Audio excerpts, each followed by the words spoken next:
Hello Ganofins, this is your Ganofins here and welcome back to C++ programming tutorial guys. In this tutorial, I'm going to tell you about the if statement in C++ programming language. The if statement is used to execute some code if a condition is true.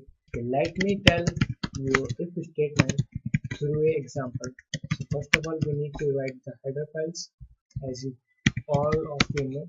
If you don't know about these things, then you can watch my previous tutorials on C++ language. Now, after writing these header files, we need to write the main function and these two library function.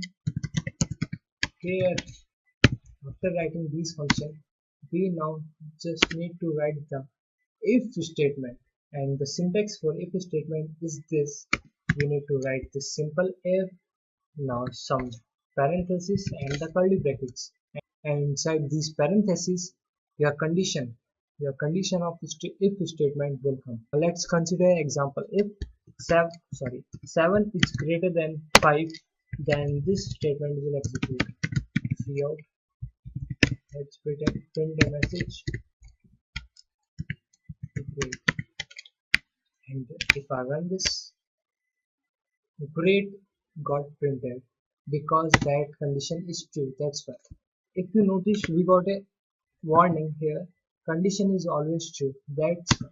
If I write here and if I run now, warning, there is condition is always false, unreachable code, because here is not any else statement. That's why the warnings come.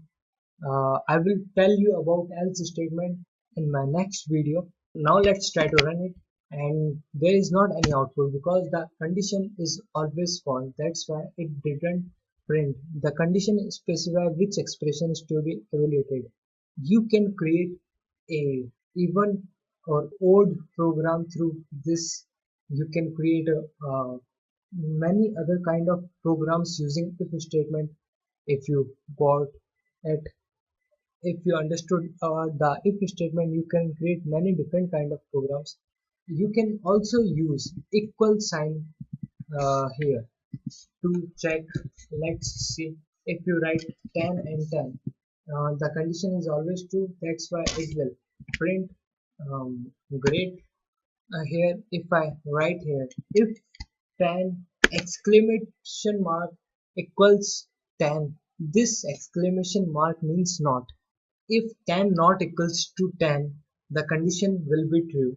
Then this if statement will execute, then this out will execute, then this great will print.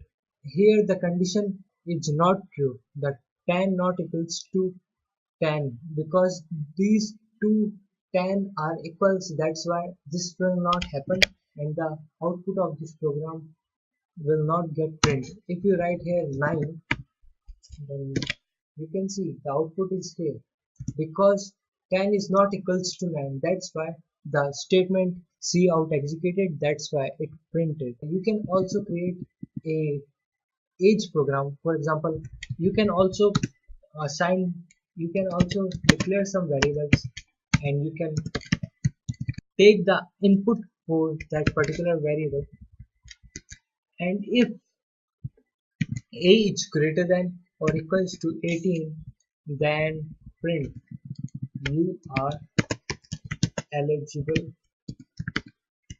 for voting.